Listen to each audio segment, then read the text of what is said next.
Très chers amis, je suis ravie de vous retrouver ce soir, ou en différé pour ceux qui regarderont en différé. Merci pour votre fidélité. Et c'est l'occasion pour moi, parce qu'on est encore dans les temps, je crois, pour vous souhaiter Shana Tova, c'est-à-dire bonne année. Et non pas de manière superstitieuse, en pensant que parce que je vous l'ai dit, votre année sera bonne, mais parce que ça fait plaisir de pouvoir échanger des vœux les uns avec les autres et de souhaiter que ceux que nous aimons se portent bien et soient bénis. C'est quand même important de se bénir les uns les autres. Et donc, en ce début d'année, je veux vous bénir au nom du Seigneur et demander sur chacun d'entre vous une bénédiction particulière de Dieu selon vos besoins particuliers. Oui, nous avons besoin d'être bénis. Nous en avons besoin parce que nous savons que cette année 2024 ne sera pas facile. Nous savons très bien que nous allons avoir à faire face à des défis assez importants dans nos vies personnelles comme dans le monde qui nous entoure. Et ce n'est pas évident de l'envisager. Donc c'est important de savoir qu'il y aura des défis, mais c'est important aussi de savoir que face à ces défis, nous ne sommes pas seuls. Déjà, nous nous serrons les coudes les uns les autres pour nous encourager, et aussi parce que nous savons que le Seigneur est avec nous, qu'il est notre gardien, qu'il est notre soutien, qu'il est notre consolateur, qu'il est la force dont nous avons besoin. Parce que face à tous ces défis, si nous nous décourageons, si nous sommes sans force, alors nous risquons de perdre la paix. Alors que, voilà, chaque fois que face à un défi, face à un combat intérieur ou extérieur, chaque fois que nous restons en paix, que nous retrouvons la paix, alors ça veut dire que nous remportons une victoire significative sur ces défis de la vie. Et ces victoires que nous remportons régulièrement, nous devons célébrer ces victoires. Il faut qu'elles restent des victoires significatives dans notre mémoire pour nous aider à continuer à combattre le doute, la frustration, les sentiments de colère et même de haine qui peuvent nous saisir face à l'injustice, face à la persécution, face aux mensonges particulièrement. Et tout ce que nous constatons autour de nous, une sorte de dépravation qui s'installe, et comme si le mal était en train de se répandre et que le mal avait remplacé le bien. Et que les gens s'en contentent.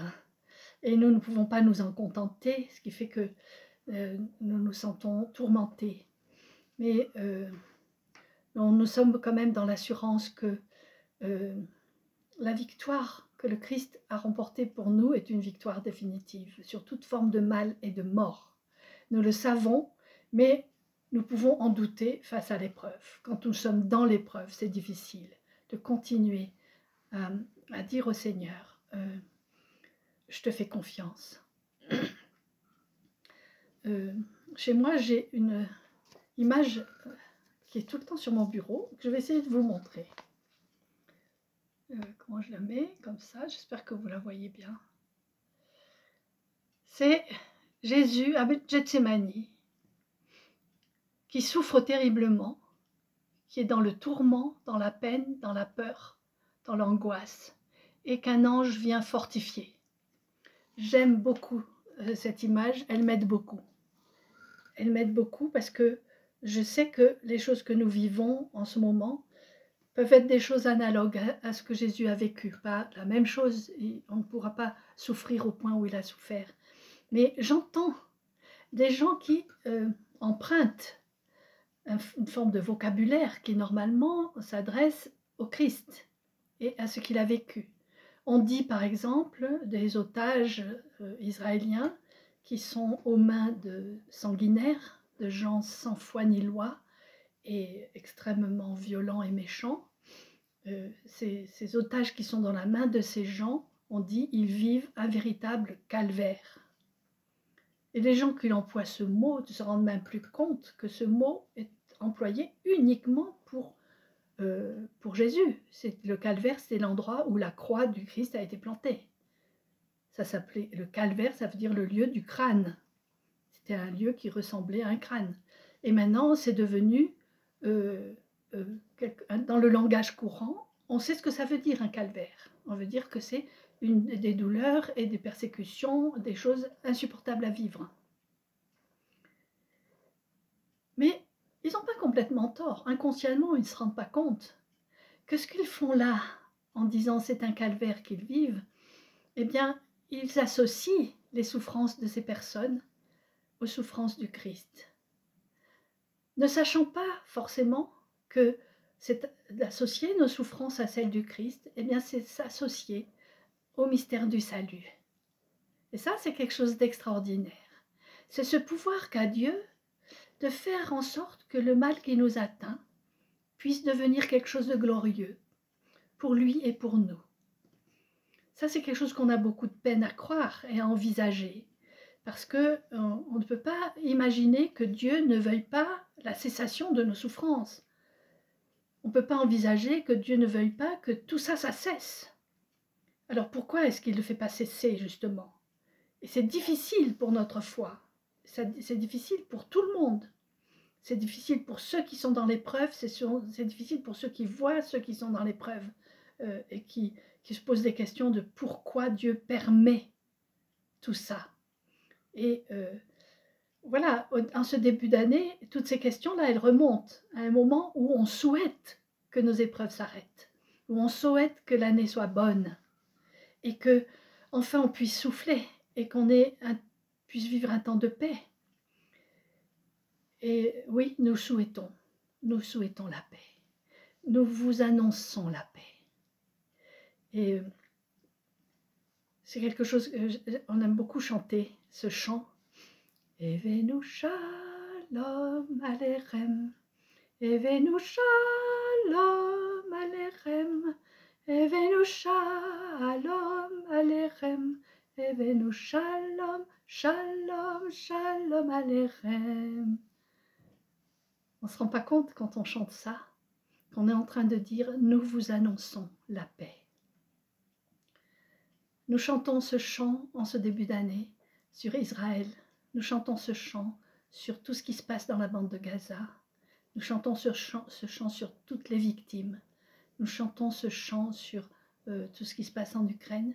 Et nous chantons ce chant pour tous les chrétiens qui sont persécutés dans le monde entier à l'heure actuelle. Personne n'en parle. Personne ne parle de toutes ces victimes qui ont été tuées pour Noël. Quand ils célébraient Noël, les victimes sont nombreuses et personne ne le dit. Personne ne le souligne, d'autant plus qu'ils sont perpétués par des musulmans, généralement. Et ça, c'est terrible de rester dans le silence par rapport à ça. Mais nous vous annonçons la paix. Nous annonçons la paix parce que le Christ est notre paix. Parce qu'il est celui qui seul peut nous permettre de faire la paix. La paix en nous-mêmes et la paix avec les autres. Lui seul est capable de faire s'abattre les murs de séparation pour que nous puissions vivre en paix. Mais ne nous y trompons pas. La paix, la vraie paix, n'existe qu'après la bataille et la victoire. Quelle victoire! Tout le monde veut gagner. Tout le monde a l'impression de mener une guerre juste. C'est Lanza del Vasto, je crois, qui disait ça. Toutes les guerres sont justes. Ou peut-être quelqu'un d'autre est reprise par lui. Toutes les guerres sont justes parce que chacun combat pour défendre quelque chose qu'il pense être juste. Et voilà, nous vous annonçons la paix. La paix pour vous-même dans vos cœurs, la paix dans mon cœur. J'ai besoin de paix dans mon cœur parce que je suis en permanence en guerre en moi. La guerre fait rage par moments en moi, au point que c'est comme si ma foi était prête à s'éteindre. C'est comme si le sentiment de la présence de Dieu ne se faisait plus du tout sensible et que je pouvais douter de son amour. devant tous les questionnements, devant le fait que nos prières ne semblent pas exaucées comme on aimerait qu'elles le soient. Cela nous met dans une guerre intérieure et notre chair en nous nous persécute. Il y a quelque chose en nous qui est allergique à l'atmosphère du royaume, qui est allergique à la paix du royaume. Il y a quelque chose en nous qui cherche le tourment, qui cherche à nous tourmenter, qui cherche à gâcher le bonheur quand il est là. On est terrible. On est dans un doute permanent. Un doute particulièrement sur l'amour particulier que Dieu a pour nous, un amour incompréhensible, que nous ne pouvons pas comprendre parce que nous sommes incapables de nous aimer nous-mêmes, tels que nous sommes. Et donc nous ne pouvons pas comprendre qu'un Dieu si parfait puisse nous aimer, nous, si imparfaits. Et même si, avec notre raisonnement, on peut se dire « mais oui, c'est vrai, c'est Dieu, il nous aime », il y a quand même un doute qui est là. Et un sentiment d'illégitimité qui est en permanence. Enfin, moi, ça me fait ça. Peut-être que vous y arrivez, tant mieux.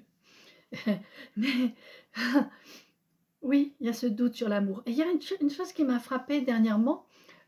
J'ai écouté, parce que vous avez compris que j'écoute quand même beaucoup des nouvelles sur ce qui se passe en ce moment en Israël.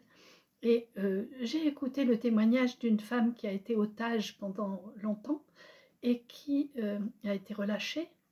Et qui, quand elle a été relâchée, elle a appris la mort de son mari, qui avait été tué le 7 octobre. Et alors qu'on le croyait prisonnier lui aussi, otage. En fait, il avait été tué. Et voilà, elle a dû faire face à des épreuves terribles, comme beaucoup. Mais ce qui m'a frappée, c'est la manière dont elle a parlé de ça. Elle a parlé de cet homme qui avait été son mari. Elle en parlait avec émerveillement, en disant les qualités de cet homme. Et ce qui l'émerveillait le plus, c'est qu'elle a exprimé, elle a dit « Je suis émerveillée que cet homme m'ait aimé ». Comment se faisait-il que cet homme si merveilleux puisse m'aimer moi? C'est ça que ça voulait dire, m'avoir aimé moi. Et elle était très reconnaissante de ce que cet homme merveilleux ait pu l'aimer, elle. Alors que peut-être qu'elle ne se sentait pas aimable. En tout cas, le fait d'avoir été aimée par cet homme, ça lui a donné une valeur. Et elle saisissait cette valeur. Une valeur réelle. Et elle était en train de se réjouir de la valeur que son mari lui a donnée en l'aimant. Moi, j'ai trouvé ça magnifique. Non seulement que cet homme l'ait aimée, mais qu'elle ait pris conscience de ça. Et je me suis dit, oulala, j'ai encore du travail à faire sur moi-même. Et je pense que beaucoup de nos contemporains et de mes amis chrétiens ont encore du travail à faire sur eux-mêmes pour accepter cette vérité absolument extraordinaire, cette vérité d'un amour exceptionnel dont nous sommes l'objet et que nous n'arrivons pas à croire et à saisir et dont nous n'arrivons pas à vivre vraiment pour que ce soit le moteur réel de nos vies. Alors on le fait de temps en temps, ça nous remplit de joie et on se dit oui, alors on donne nos cœurs au Seigneur, on s'abandonne à lui, on a confiance et puis de nouveau le combat revient avec l'impression qu'on est abandonné, qu'on n'est pas aimé, on n'a pas de valeur parce que nos prières ne sont pas vraiment exaucées, parce que l'épreuve est toujours là, parce que la souffrance est là, parce que les nôtres souffrent, parce que le monde autour de nous souffre et parce que l'injustice règne et le mensonge s'est répandu d'une manière épouvantable. Et on ne sait plus qui est vrai, qui dit vrai ou qui dit pas vrai. On ne sait plus qui il faut croire. Et même à l'intérieur de nous, on ne sait plus qui il faut croire par moments. Heureusement que l'Esprit Saint nous a été donné et qui vient pour nous rappeler toutes choses, qui nous vient nous rappeler la valeur du sacrifice de Jésus, qui vient rendre effectif dans nos vies ce sacrifice de Jésus, de telle sorte que ce sacrifice de Jésus dans nos vies puisse chasser le mal et la mort, puisse le détruire dans nos vies, détruire la toxicité du mal et du mensonge dans nos vies, de telle sorte que la vérité qui vient de Dieu puisse s'installer en nous. Une vérité qui est plus forte que tout, que toutes les apparences d'abandon, des apparences de non-amour, des apparences de Dieu qui serait loin et se désintéresserait de nous. Non, la vérité vient, grâce à l'Esprit Saint, s'installer en nous. L'esprit de vérité, c'est lui que j'invoque en ce début d'année que l'esprit de vérité vienne installer la vérité dans nos vies et qu'il vienne installer dans nos vies l'amour de la vérité, pour que nous arrêtions de mentir, nous arrêtions de nous mentir à nous-mêmes, que nous arrêtions d'être dans le déni par rapport à nous-mêmes, que nous acceptions la réalité telle qu'elle est, que nous sortions du mythe, que nous sortions de tous nos délires, de tous nos faux espoirs, et que nous puissions, face à la réalité, laisser la vérité nous libérer vraiment de toute chaîne, nous libérer du mensonge. Que la vérité, donnée par l'esprit de vérité, nous libère, nous rende réellement libres, libres de tout doute sur cet amour extraordinaire que Dieu nous témoigne. Puissions-nous donc recevoir cette qualité d'amour et être rendus capables d'aimer comme Dieu lui-même aime. Que nous soyons rendus capables de donner de la paix autour de nous comme lui veut nous la donner. Et donc je suis heureuse ce soir de lui prêter mon cœur, de lui prêter mon visage, ma bouche, ma parole pour vous dire je vous annonce la paix. Parce que la paix qui vient de Dieu, elle est plus forte que tout. Et dans tous nos événements, cette paix peut nous être donnée. Dans tout ce qui se produit. Nous aimerions que les épreuves s'arrêtent rapidement. Dieu, dans sa sagesse, il sait ce qu'il fait. Et nous avons à lui faire confiance. Et à lui dire, comme Jésus à Gethsémani, à lui dire non pas ma volonté, mais ta volonté. Parce que c'est ça que veut me dire cette image que je vous ai montrée tout à l'heure. Seigneur, non pas ma volonté, mais ta volonté. Est-ce que la volonté de Dieu, ce serait que je souffre? Pour Jésus, ça a été le cas. Pour nous, je ne sais pas. Nous ne savons pas quelle est la volonté de Dieu exactement sur nos vies. Ce que nous savons, c'est que ce que Dieu veut pour nos vies, toutes les promesses qu'il nous fait, c'est des promesses de paix. Qu'il met devant nous un avenir glorieux. Que notre avenir ne peut être que glorieux, même si dans cet avenir il y aura de la souffrance, même s'il y aura la mort. Notre souffrance et notre mort peuvent devenir des événements glorieux, en Dieu seul, en Dieu seul. Et ça, c'est notre foi, j'espère que c'est notre foi à tous.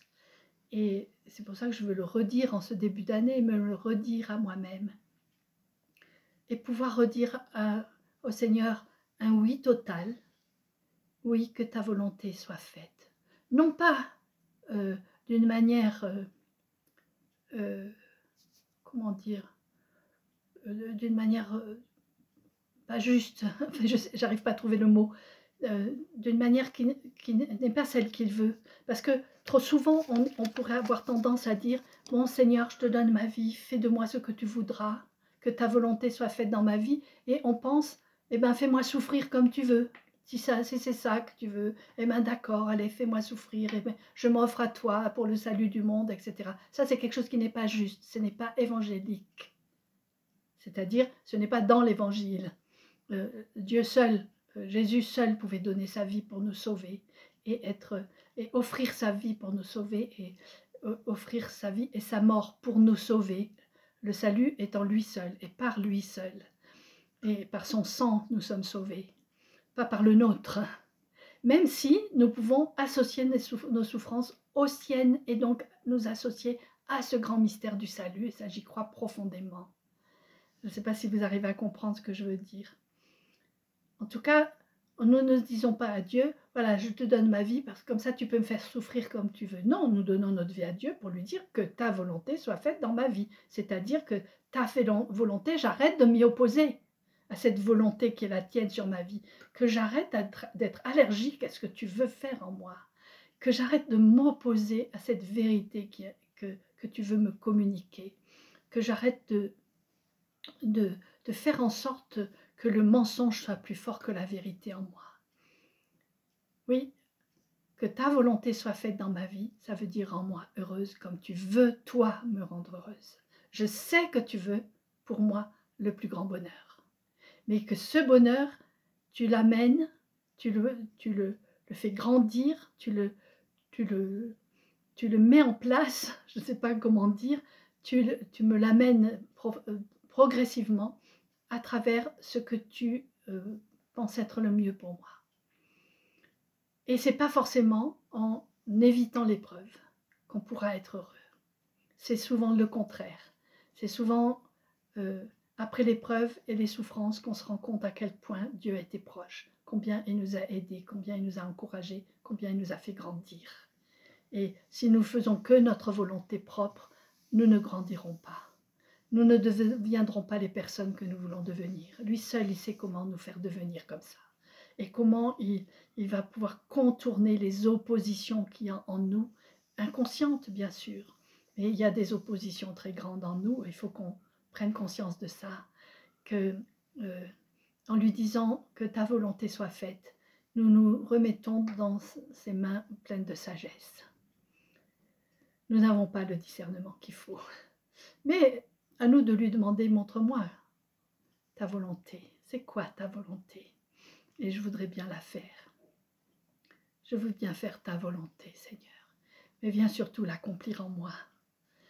Ah, que c'est merveilleux de savoir que notre Dieu nous prend au sérieux et qu'il nous aime tellement qu'il s'attend à ce que nous nous abandonnions dans ses mains pour qu'il puisse nous diriger vers ce qui sera pour nous le mieux, le meilleur, le beaucoup meilleur. Moi, je veux ce beaucoup meilleur. Et ce beaucoup meilleur, s'il doit passer par l'épreuve, je demande au Seigneur, donne-moi la force à travers l'épreuve. Donne-moi la force de le vivre. Donne-moi la force de supporter les souffrances par lesquelles j'aurai à passer. Donne-moi la force de passer par la mort si je dois passer par la mort. Sois celui qui est auprès de moi. Et je sais que ta présence ne me fera pas défaut. Même si moi, j'ai tendance à m'éloigner de toi, justement. Moi, je sais que toi, tu es fidèle si moi, je suis infidèle. Je sais que tu es puissant pour me libérer du mal et de la mort. Amen. Alléluia. Ah, merci Seigneur pour toutes ces promesses qu'il nous fait. Vous avez remarqué que je parle d'Israël, je parle des otages. Je suis contente de reparler de ces otages. Non pas parce que je veux défendre Israël et la politique qu'ils mènent. Je ne sais pas exactement s'ils ont raison de faire ce qu'ils font en ce moment. Ce que je sais, c'est qu'il y a des otages. Et que ces otages, très peu de gens en parlent. Tout le monde est prêt à faire un procès à Israël. Mais personne ne veut faire un procès au Hamas pour dire que ce qu'ils font en ce moment en retenant des gens dans des conditions épouvantables, en retenant tous ces gens dans ces conditions, c'est quelque chose d'historique. Hein. Ça n'a pas existé, ce genre de choses, dans l'histoire de l'humanité. Et ça se passe en ce moment. Des prises d'otages aussi importantes et de telles maltraitances. Et on fait un procès à Israël au lieu de faire un procès au Hamas et aux dirigeants du Hamas pour les poursuivre dans le monde entier, pour qu'ils soient punis pour ce qu'ils font. C'est quelque chose comme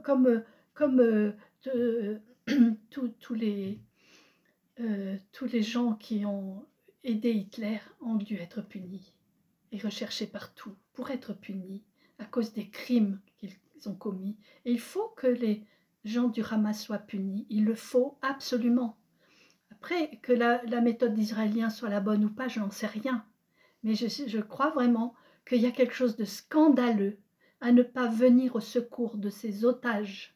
Et tous les gens qui dans le monde entier sont en train de demander à ce que Israël soit rayé de la carte, ils sont en train de dire que tous ces otages doivent être rayés de la carte, parce que c'est des Israéliens. Et donc, nous n'attachons pas d'importance à ces otages parce que nous voulons qu'ils meurent, qu'ils disparaissent comme nous voulons qu'Israël disparaisse. Et ça, c'est quelque chose de diabolique. Et je suis très contrariée quand je vois des chrétiens qui n'attachent pas d'importance à la libération des otages et qui se mettent du côté des menteurs. Beaucoup de mensonges qui sont dits.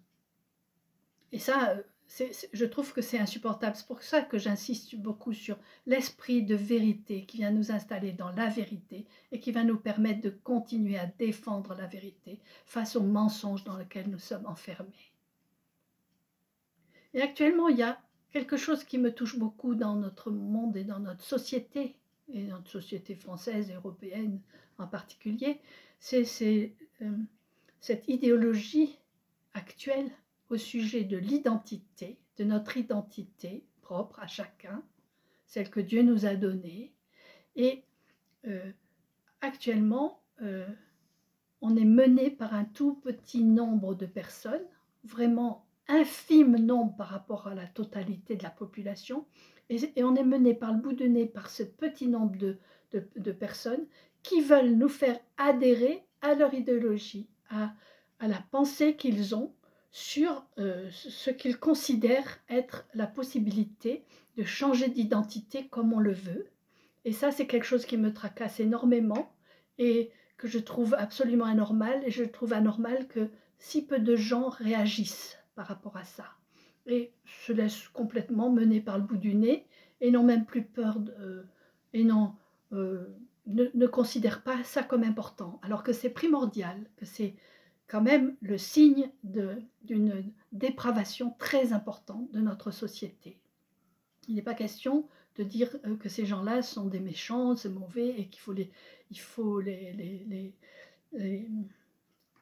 comment dire, les bannir, les punir. Non, il ne s'agit pas de ça. Il s'agit que nous-mêmes, nous soyons établis de manière saine et véritable dans notre identité propre, de manière à ce que nous puissions transmettre cela à nos enfants et aux gens des générations futures. Parce que, comme on disait, on se dit quelle terre nous allons laisser à nos enfants en ce moment, mais posons-nous la question, quels enfants allons-nous donner à cette terre, hein? Que seront nos enfants? Complètement le cerveau lavé, avec, où on les aura formatés à croire ce qu'il faut croire, et non pas en leur enlevant la liberté de penser, et la liberté d'être, et la liberté d'exprimer ce qu'ils sont. Je sais même qu'au moment où je vous dis ça, je peux être moi aussi sanctionnée, au moment où je dis quelque chose comme ça. On peut me dire que je n'ai pas le droit de parler comme ça.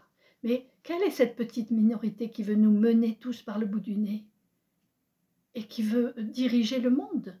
C'est des minorités. Et c'est pas normal que la masse des gens ne réagissent pas. En tout cas, il y a une chose qui me tient à cœur, c'est que j'ai fait il y a quelques années des parcours, des vidéos qui sont des parcours, des vidéos à suivre en groupe, etc., pour essayer d'être enseigné justement sur ce que c'est qu'être un homme, ce que c'est qu'être une femme, ce que c'est que le couple, etc. J'ai fait des vidéos là-dessus, sur ces thèmes-là, que j'ai appelé parcours nouvelle Ève ou parcours nouvelle vie, un parcours vivant. Il y a 3 parcours comme ça que j'ai fait, chaque parcours peut durer une année si on le regarde une fois par mois. Mais ça peut être raccourci aussi. Et ces vidéos, pour l'instant, elles sont un peu comme mises de côté, comme si elles ne servaient plus tellement.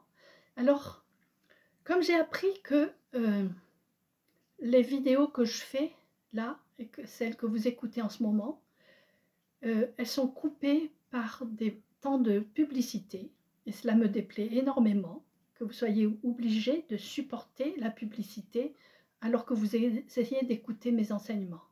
Ça me déplaît beaucoup et je ne suis pas d'accord avec ça. Mais pour essayer de contrecarrer ça, ce n'est pas facile. Alors on s'est dit, avec ma petite équipe, et particulièrement avec Annie Ripoll, qui est la personne qui m'aide pour mettre en ligne ces vidéos, qui est toujours là à mes côtés pour m'aider, pour m'inspirer, pour approuver ou non ce que je fais, etc., qui me soutient de manière indéfectible depuis des années, depuis qu'on a créé justement ce mouvement Nouvelle Ève avec l'association À son image. tout ça, c'est elle qui m'aide à le gérer sur le plan informatique, etc. Et alors, l'Esprit Saint l'a inspirée. Et elle s'est dit, pourquoi est-ce qu'on ne pourrait pas proposer, au lieu de ces vidéos là mensuelles, proposer de faire des visioconférences et que nous puissions nous retrouver par visio. Et vous proposer ça et permettre ainsi que, au cours de ces visioconférences, on puisse éventuellement passer quelques-uns de ces enseignements de Nouvelle Ève ou Nouvelle Vie, et puis avoir des temps de discussion et de prière autour, où on pourrait se retrouver à plusieurs, à ceux qui veulent. Voilà, c'est une proposition, c'est un essai qu'on voudrait faire, qui nous permettrait de vivre quelque chose de nouveau et de peut-être plus profitable pour les uns et les autres. Et ça rejoint ce que je portais moi, elle portait ça aussi, et on s'est dit, bon, puisque maintenant ça nous déplaît, ces vidéos qui sont coupées par des pubs, eh ben on va changer de système. Est-ce que vous êtes d'accord avec ça? Donc, à vous de répondre. Si vous voulez bien qu'on utilise ce moyen de la vidéoconférence pour se rejoindre, voulez-vous bien m'envoyer un mail par le mail asonimage.net. Allez sur le site asonimage.net et vous pouvez là faire votre courrier, écrire « D'accord, je suis d'accord, je veux bien ». Et on va retenir toutes les adresses des personnes qui auront répondu oui, et on vous pourra ainsi vous envoyer un lien qui vous permettra d'être en direct, en visioconférence avec nous, à la date que nous allons avoir prévue. Alors, on a déjà plus ou moins prévu des dates dont on vous fera signe sur ça, 2 fois par mois, une fois tous les 15 jours, le mercredi soir, si ça vous convient. Alors, dès fin janvier, on va commencer. Et ensuite, ça continuera en février, mars, etc. Est-ce que vous voulez bien? Voilà, c'est quelque chose de nouveau. J'ai conscience que là, je fais peut-être ma dernière vidéo sur YouTube, de la façon dont je l'ai fait jusqu'à présent. Et que c'était précieux, c'était une manière pour moi de vous rejoindre, mais pas de vous rejoindre vraiment. Moi, j'ai soif de pouvoir voir vos visages, de pouvoir vous entendre parler ou intervenir, etc. Et donc, je me connecterai moi aussi, et puis on verra comment on fait pour interagir, si vous voulez bien. Voilà. Donc, en ce début d'année, je vous annonce un changement, et qui, j'espère, sera profitable. C'est un essai qu'on va faire. Si vous êtes nombreux à répondre, et même si vous n'êtes pas nombreux, peu importe, ça ne nous empêchera pas de nous réunir pour tous ceux qui ont envie de vivre cette expérience en visioconférence. Bon, j'espère que ça ne vous attriste pas. Moi, ça ne m'attriste pas beaucoup, pas du tout. Je suis contente de tout ce que j'ai vécu jusqu'à présent grâce à ces vidéos et avec vous. Mais je suis contente de ce que Dieu va faire, qui nous montre peut-être quelque chose d'autre quand on lui dit que ta volonté soit faite. Donc ensemble, nous lui disons que ta volonté soit faite pour la poursuite de ces rendez-vous que nous avions jusqu'à présent et qui peut-être du coup seront plus rapprochés une fois tous les 15 jours. Une bonne soirée de mercredi soir ensemble, ça peut être vraiment béni, ne croyez-vous pas? En tout cas, voilà, je vous souhaite tout de bon, comme on dit en Suisse. Je vous souhaite la paix, je vous annonce la paix. Je vous souhaite beaucoup de courage, beaucoup de force, et je sais que l'Esprit Saint est celui qui nous donne ce courage et cette force, qui vous accompagne tout au long des jours, et que vous soyez bénis, vous et vos familles.